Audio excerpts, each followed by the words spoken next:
What is going on, everybody? It's the Franz, and we're back again for the NXT review for February 14th, 2018, the Valentine's Day edition of NXT for all those who celebrate Valentine's Day. I hope you had a fun night. Hope you guys enjoyed NXT. NXT, of course, put on another stellar episode. We had two championship matches, well, I'd say one that was really great, another one that showed the vicious and veracity of the challenger in Shayna Baszler. We had Pete Dunne put his UK title on the line against Roderick Strong, and of course Ember put the title on the line against Shayna Baszler, in which Shayna Baszler again brutalized Ember and that broke down real fast, and how that match ended was really interesting. We also have a tease to a match that I would be looking forward to in Killian Dane and Aleister Black. Lars Sullivan, of course, at this time is still injured when this taping happened. Who knows what's going to happen, and we're going around as he did get back from injury this past week or so in live events, so I don't know what they're going to build to with him, because until his injury or illness, they were teasing a match between him and Killian Dane, which I hope still happens at New Orleans, because I would love to see it. He does interact, that him and Aleister Black have an excellent interaction, and hopefully that match happens in this set of tapings so I can see it, because that's a match I'm looking forward to, Aleister Black and Killian Dane. We had TM61, which I could have swore there was talk about they were supposed to be changing their name to the Mighty, which who knows. But they did go on. They did wrestle in tag team action against a bunch of jobbers, so there was that. But NXT, I don't know what it is about NXT. The fact that they had two title matches, a tag team match that was tag team versus jobbers to build up a tag team credibility, and it was a stellar episode. Also, they did confirm that next week we will see Johnny Gargano take on Johnny Sionomas, and if Johnny Gargano loses, he is out of NXT. I will get to that later in the show and what I think will happen and what WWE should do, but ultimately probably does not do when it comes to that match and everything leading up to New Orleans. Also, Velveteen Dream was asked about a match between him and No Way Jose next week, which he says, Jose brings the fiesta, I bring the experience, and there's nothing else about that. He also calls out Tyler Bate for whatever reason, saying something about they're gonna have, he wants to, Tyler Bate's calling him out for a one-on-one match, and he has the nerve to talk about the Velveteen Dream. See where that goes. Hopefully those two can have a match, because those two, I'm sure, could put on a stellar match. Of course, we had two title matches tonight. I figured they were going to finish the show off with Roderick Strong versus Pete Dunne, but this match actually opened the show. This match was a barn burner, one of the best matches, another great match for NXT TV. It's just funny how WWE on the main roster just doesn't have any idea to do with their champions. Half the time their champions are not even defending their titles, or it's quick wham, halfway through a Raw or SmackDown, and the title gets put on the line for the main event. Tonight, this match actually happened because of a couple weeks ago at the NXT TakeOver Fallout show, which of course was taped before TakeOver. But Tyler Bate and Roderick Strong had a match, which Roderick Strong ended up winning, so he got this match here. Match started out with both guys going for submissions, and they both ended up fighting out of it. Dunne in control when they come back from break, and he starts manipulating the joints and focusing on Strong's left arm, which does play a factor in this entire match. He does start from the start of the match, and Percy Watson at the end of this match did notion that this match pretty much ended the way it did because Pete Dunne had a plan from the beginning of the match to work on Roderick Strong's left arm, to keep the stronghold from being able to be put in tight. So that just is great to see storytelling right there. And it's like the fact that usually on the main roster you see Oh, somebody's name is injured. Oh, they're gonna they sell it for about 2 minutes of the match, and after that they're superhuman again. Roderick Strong, from start to finish, as the match wore on, started to use his arm less and less, and it played a factor in the end of the match. He does bend strong arm like you would saw when you saw like Shayna Baszler did to Dakota Kai and Ember Moon at Takeover, but he had him on the steel steps and just stomped straight down on his arm. Brutal looking spot. He does it. He does try to go for it again, but Strong moves. This time he grabs Pete Dunne and drops him spine first on the steel steps. Guys, these two are just like shooting strong at all. This was a really hard-hitting, tough match. Definitely one that's something you're going to want to check out. Back in, Strong gets a 2 count and starts kicking the hell out of Dunne. Pump handle backbreaker for a 2 count. Stiff shots by both men, then a pendulum backbreaker to Dunne. Strong on Dunne's hard and heavy, back and forth. Heading up to the top, Dunne stops Strong from doing the Olympic Slam, which he does hit later in the match, but they missed. Like Marvin Aller said it as Strong was trying to go for a suplex, but quite clearly he was trying to go for the Olympic Slam or Angle Slam, whichever one you go with, off the top rope. But he gets stopped here. He gets hit with a stiff slap or like forearm shot to the face. Dunne sends him to the outside with that shot. Dunne, Roderick Strong's like holding onto the bottom rope or something, and Dunne just jumps up and stomps right on his shoulder, like arm area. And then goes to attack Strong but Strong gets him with some enziguris on the apron. He then grabs Dunne and drops him on the corner of the apron. Dunne's back is taking a major hit by the time this part of the match. Back from break, Strong is in control, but Dunne with an enziguri to rock Strong. But Strong rocks Dunne as well, making both men woozy. Suplex into an armbar, turned into a hammerlock arm stretch, which, oh my goodness, that looked brutal. He had him in the hammerlock, he grabs his arm and just whips it backwards, looking like that just has to hurt. Suplex into an armbar, and we got that one. Sit up powerbomb for a 2 count by Dunne. Dunne gets shoved into the corner. Strong misses the knees with into a suplex. Dunne goes up top and hits a double drop kick. A drop kick for a 2. Oh, Dunne gets hit with a drop kick. Dunne goes up for some reason, and you don't usually see Pete Dunne going up to the top rope. But this chance he does look like he's going to do some kind of splash, but gets hit with a drop kick for a 2 count. Strong with his running forearm, both with a slide and a pin for a 2. Strong with a backbreaker for another 2 count. Exploded by Pete Dunne then an enziguri for another 2 count. Strong gets grabbed by the triangle choke. He picks Pete Dunne up and takes him to the ropes in between the second and third rope and does a whiplash move to him to get him off of him. Definitely something that you don't want to see every single day, but that was a brutal looking spot.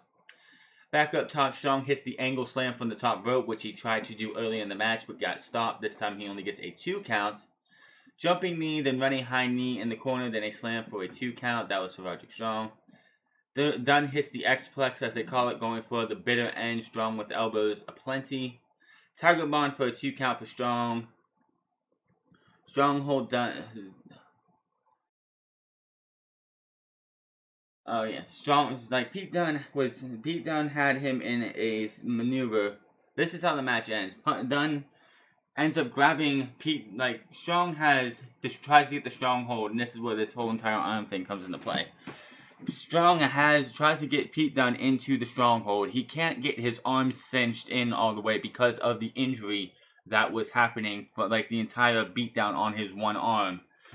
Strong gets rolled around a little bit, and Pete Dunne grabs his 2 fingers and snaps them. So it hurts. This was just a little goofy looking, but he gets his fingers snapped, and it hurts Strong so badly that he ends up falling out of the ring.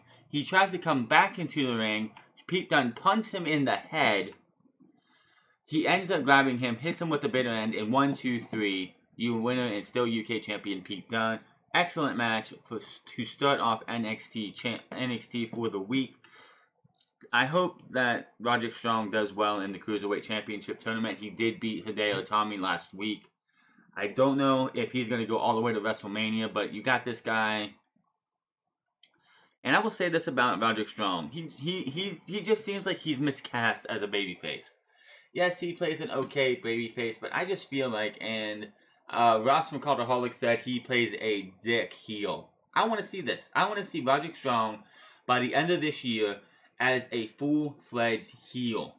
I don't know if it's going to be in NXT, 205 Live, SmackDown, or Raw. I want to see this guy and what he looks like as a heel. I have not seen anything really from Roderick Strong outside of NXT, so I would love to see what this guy can do as a heel. After the match, when they come back from a break, they do highlight what's been going on between Almas and Gargano since the beginning of the feud, all the way back at, I believe, Brooklyn last year. And then in the match that they will have next week, which of course will be for the NXT Championship. If Johnny Gargano loses, he is gone from NXT. Then they had the Velveteen Dream in the back of the Performance Center being interviewed by a bunch of people when one of the interviewers mentions, I guess one of them tried to ask him about Cassius Ohno and he said he wasn't going to answer that question. Then I think it was Shirley St. Cloud, the woman who held the person who held the NXT microphone, asked him about the match next week with No Way Jose, which honestly I know Velveteen Dream is going to probably win that one. I honestly do not see anything out of No Way Jose as a credible threat to anything. This guy will end up coming up to Monday Night Raw or SmackDown Live, being turned into a comedy act, and he's going to go absolutely nowhere. So why would you want to have your big up-and-coming star, the Velveteen Dream, lose to No Way Jose? So No Way Jose is going to lose to Velveteen Dream next week. Aleister Black is out here next, and this was pretty cool because instead of him just, coming down from the entranceway where they have this little entranceway, off towards the side a little bit by the announcer's desk, they have a little entrance, hallway down below, which they call the bows. And his music hits, and the smoke just starts coming down, and he just walks up from the bows. So it's like instead of him rising from the casket, he's just coming from the deepest, darkest parts of the center stage in Atlanta, which that was a pretty cool thing. Talks about how his path to the end, he's just pretty much declaring that he has a devil on his back, and that he needs that's going to lead him to the NXT Championship, and everything that he's been going for has led to this. All of a sudden, Killian Dane's Sanity music hits, and anybody who knows Killian Dane's music, as soon as that thing hits, it starts out, and you just know it's Killian Dane, even though nobody, I don't know what Eric Young uses, but I know Killian Dane and Nikki Cross have their own version. I don't know if Alexander Wolf does or Eric Young, but Killian Dane, this guy, he does come down to the ring. He does tell Black, the devil isn't on your back, and I am. And I will not stop until the NXT Championship is mine, but if you have a problem with that, then I'm warning you, your path will be stopped by chaos. And Dane goes to leave. Aleister Black calls him by name, walks over to him when Killian Dane is on the apron to the outside. He tells Killian Dane, you crossed me, now you must fade to black. Dane smiles as he drops down. Dane leaves. Black versus Dane. Please, please, please. I would love to see that match in the coming weeks as we lead towards NXT TakeOver New Orleans, which we still have nothing set yet, but we are only in February. I assume toward the second half of these tapings, which will be in 2 weeks, is when we really start seeing build towards NXT TakeOver New Orleans. TM61 versus a couple jobbers missed their names. They win the match with Thunder Valley. The jobbers did work on Shane. I think it's Shane who got injured.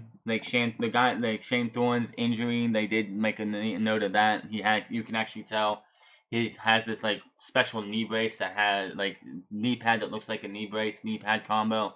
Definitely something that when TM61 wrestles matches now, you will probably see heel teams manipulate from now on, because it's just an easy storytelling device. TM61 are your winners. Then we had the main event, Shayna Baszler versus Ember Moon from the NXT Women's Championship. This all came from last week when Shayna Baszler was being asked about the NXT TakeOver match between these two, and how she said Moon's too scared to give her another title shot. That's not a champion. And it all led to, and then Ember Moon decided to put a tweet out saying that next week, which is this week, me and you, NXT Women's Championship, bring your A game because I'm going to whip your ass, pretty much. Moon, I will say though, from the start of this match until the suicide dive she put out there, was aggressive as fuck. She took it to Shayna Baszler. She drop kicked her from as soon as the bell started, she drop kicked Shayna Baszler and was just all over her. Very aggressive. It was great to see some aggressiveness from this massive aggressiveness from Ember Moon. It really suits her really well, in my opinion. She does go for the Eclipse, but Shayna Baszler powders from the ring to try and buy some time, but Ember Moon's having none of that, and she hits a suicide dive to the outside. The commentator's desk. This did not help Ember Moon at all because she ends up hitting the announce. They both run into the announce table, and Ember Moon from there pretty much just re-injures her arm. Not really good for her. Baszler tosses Moon back into the ring and goes to work on the injured arm. Baszler looking for an armbar, but Moon almost pins her again. Baszler does try and get an armbar on her again. It starts twisting the arm, but Moon eventually gets to the ropes. Moon does get a reversal into a pin count for only a 2. She tosses Moon shoulder first into the ring post, and she falls outside. Shayna Baszler then goes outside, and the barricades they use in most NXT shows besides the takeovers are not the ones you see on Monday Night Raw, SmackDown, or the pay-per-views. It's the old classic steel metal ones that you see at indie shows, only they have an NXT black flag with the NXT logo on it, covering it. Well, Shayna Baszler takes Ember Moon, takes this covering off of the one barricade, pulls Ember Moon's arm through the barricade piece, and just starts wrenching and ripping at her arm, really doing damage to Ember Moon. She keeps attacking the hell out of Ember Moon until all of a sudden Kairi Sane, no music, no nothing, just walks out to the ringside area, steps up the stairs, and just goes after Shayna Baszler and just beats her up some, sends her into the ring. She gets her a couple attacks. She does turn her back for a second, and to check on Ember Moon, but before she can do anything, Shayna Baszler goes to charge at Kairi Sane. Kairi Sane hits a spear on Shayna Baszler. Shayna Baszler leaves the ring and ends up running away. Shayna Baszler does win the match, but does not win the championship. So Ember Moon still is your NXT Women's Championship. What's going to happen after that? That is the end of your NXT show. Time to discuss what I think should happen for a few things going into NXT TakeOver New Orleans. Next week we do have Jose versus the Velveteen Dream. That match is going to have no precedence over anything. Dream's going to win that. The biggest match that they're talking about though next week is going to be Andrade Cien Almas versus Johnny Gargano. These guys, I don't care win, lose, or draw of anything, this match should be most of the show next week. It should be Dream versus Jose for the first few minutes of the show, and then we have whatever they want to talk about for the next week's show, and then it's Johnny Cien Almas versus Johnny Gargano for the rest of the show. And of course, I'm pretty sure if Johnny Gargano, and this is what's gonna bug the most, is that, no, I have not read spoilers, but had Johnny Gargano won the NXT Championship at these tapings, you would have seen it all over Twitter. No matter if you don't read spoilers or not, you would have seen it all over Twitter that Johnny Gargano was your champion of NXT. The fact that that did not happen, I have a feeling that, and like I said this, I believe last week, that Johnny Gargano is probably going to lose this match, but it's not going to be because Johnny Gargano was not the better, because Almas is the better man. It's going to probably be because of Tommaso Ciampa. Tommaso Ciampa has been silent from NXT since TakeOver. Where has he been? It's been a couple weeks. I'm pretty sure he was there at these tapings. It's been 2 weeks. This is the second week, and he hasn't been seen at all. So, him knowing that the guy he despises for whatever reason the most has a second chance at the NXT Championship, and if he loses, he's gone from NXT.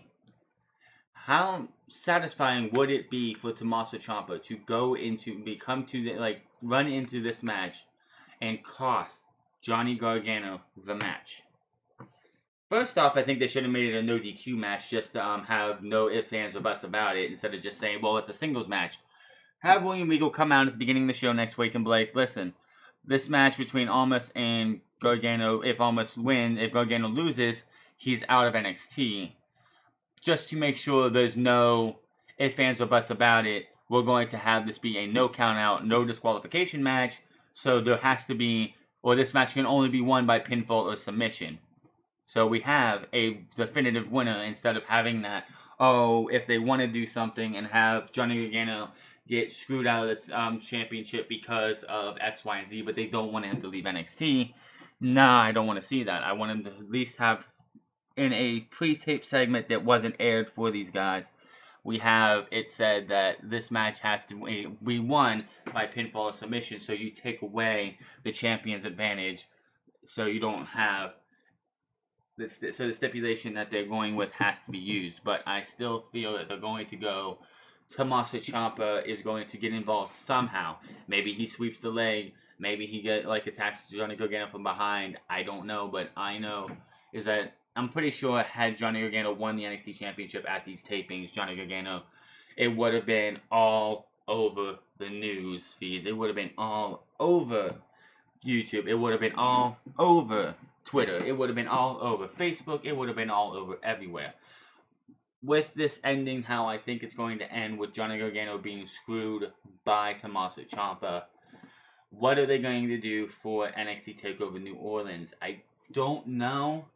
How are they going to bring Johnny Gargano? Because this is not going up to the main roster. You're not going to have Johnny Gargano get beat like this and get screwed out of his championship dream and championship aspirations by Andrade and Almas just to have him go up to the main roster, 205 Live Raw, SmackDown.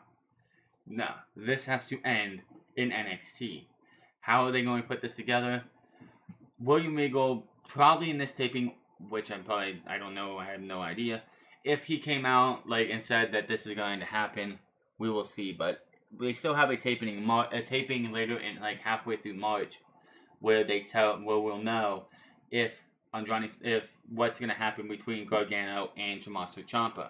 Will it be an unsanctioned match or one of those type of stipulations where he's not technically part of NXT anymore, but this is going to be one of those matches that just goes all over the New Orleans Smoothie King Center in New Orleans, and we see these two battling and fighting to the death. This also depends on. This all hinges. The New Orleans match all hinges on if Tommaso Ciampa can get medically cleared by New Orleans. If he cannot, then I don't know where they go from here. What are they going to do with Johnny Gargano? They're going to have him go out to Evolve or ICW or Progress and have him wrestle matches there while they wait for the clearance of Tommaso Ciampa, because this has to end in NXT. They can't bring these two up to 205 Live or SmackDown or Raw and have it end there. This must end in NXT where it started in Chicago last year. So that's what I think is going to happen there. It all hinges, and there's been no talk of him being cleared yet, so hopefully within the next month, between now and the tapings of the next month's tapings, we will get word that Tommaso Ciampa has been cleared for New Orleans. Because if not, then they booked this entire stipulation for New Orleans, and they can't even use it right now. If he's not medically cleared, which I don't know yet, then that means we will probably see this at Chicago, but that is so long away. And I have a feeling that they'll have Johnny Gargano go out and wrestle for Progress or ICW and other independent promotions to make it seem like, yes, he's actually gone from WWE or NXT, but he's not, because you can't put him on the main roster yet. You just can't. Until this feud with Tommaso Ciampa is over, you can't take him out of NXT. And I still stand by what I said on the night of Philadelphia. They made the wrong choice of having Andrade and Almas keep that title that night. I don't care where they want to go for this. This match should have been Johnny Gargano winning the title at NXT TakeOver Philadelphia. No matter if, and like Edge said on his podcast, if this does not lead, this entire storyline between Johnny Gargano and everything else does not lead to him winning the championship, they blew the biggest opportunity they had to give him the title at NXT TakeOver Philadelphia. Just to make a couple guesses of what we might see at NXT TakeOver New Orleans, we will see Andrade Cien Almas put the title on the line. I'm pretty sure against Aleister Black. I do want to see Aleister Black versus Killian Dane, #1 contendership match, where of course Killian Dane will fall to Aleister Black and Aleister Black will go to TakeOver. What are they going to do with Adam Cole in the Undisputed Era? I don't know. They were not here this week, which was fine. We don't need to see him every week.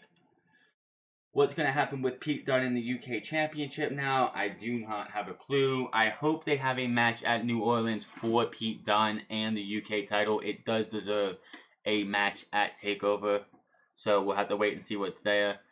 Since she won by DQ tonight, I feel Shayna Baszler will probably get another opportunity at the NXT Women's Championship at TakeOver New Orleans, where she probably will capture the NXT Women's Championship. Kairi Sane, I think they're going to have a match between Kairi Sane and Shayna Baszler during these tapings. I don't know when, and quite honestly, I think that they might have Kairi Sane actually lose to Shayna Baszler. For the simple fact is, I have a feeling that Kairi Sane has fallen a little bit out of favor with Triple H and NXT because she has not been able to stay healthy. She's been here since the Mae Young Classic. She had a concussion from the Mae Young Classic. She had a match at NXT TakeOver War Games where she did not win the NXT Women's Championship there. She had a match on TV before that, and then she was written off TV and didn't show up again until the Royal Rumble. So I think that she's not going to be... I don't think she's a high priority anymore for Triple H and NXT. I think they cooled off on Kairi Sane. What's going to happen with the NXT Tag Team Championship? I did hear the Dusty Road Tag Team Classics coming back. What I want to see is between now and the week before NXT, not the go home show, but the week before that, you have the Tag Team Tournament, the entire Dusty Road Tag Team Classic be on NXT TV. The winner of the Dusty Road Tag Team Classic goes to New Orleans to take on the Undisputed Era for the Tag Team Championships. Don't just be like, well, here's you get to have a picture beside the trophy that we dedicated to Dusty Rhodes. Give these tag teams a reason to fight for in the tournament. #1 contendership for the NXT Tag Team titles at New Orleans. What I'd love to see, what I want to see with the Dusty Road Tag Team Classic for 2019 is expanded outside of NXT. Don't just do NXT with 8 teams. Make it a full-blown tournament. Use teams from NXT, a couple from the main roster, and a couple from the independent circuit. Give us a full-blown tournament for tag teams besides just an 8 tag team tournament, which I guess this is what this is. 8 teams. I'm pretty sure. I'm not sure. 16, no, there's no 16 teams. But yes, an 8-team tournament is just, I would like to see them go with, you have 8 from NXT, you have 8 from Raw and SmackDown, if you can find 8 from Raw and SmackDown, which I'm sure you can. You have a 32-man tournament, you have 8 from NXT, 32-team tournament, you have 8 from NXT, 8 from Raw and SmackDown, and 8 from the independent circuits. And of course, you have the 8 teams from NXT face each other, and those guys go on to face the winners of the Raw and SmackDown teams. While on the other side of the bracket, you have the independent circuit teams, and the winner of that goes up against the winner of the Raw/SmackDown and team or NXT team, whichever one it is. And there you go. You have yourself a Dusty Road Tag Team Classic. Get the entire WWE team involved with this, but we will see what happens there. I hope they do that, because I would love to see the Dusty Road Tag Team Classic just, instead of being, well, here's a picture with the trophy, that's it, because it is a trophy that you just see at the Performance Center. They show it off every once in a while, and maybe they have a nameplate below with the teams that etched their names in it, which would be Samoa Joe and Finn Balor and the AOP. That was the only 2 Dusty Road Tag Team Classics we've had so far. the Women's Championship, of course, and let's see, that is the NXT Championship, the Women's Tag Team, and the UK title. One more match, which could be Velveteen Dream versus somebody.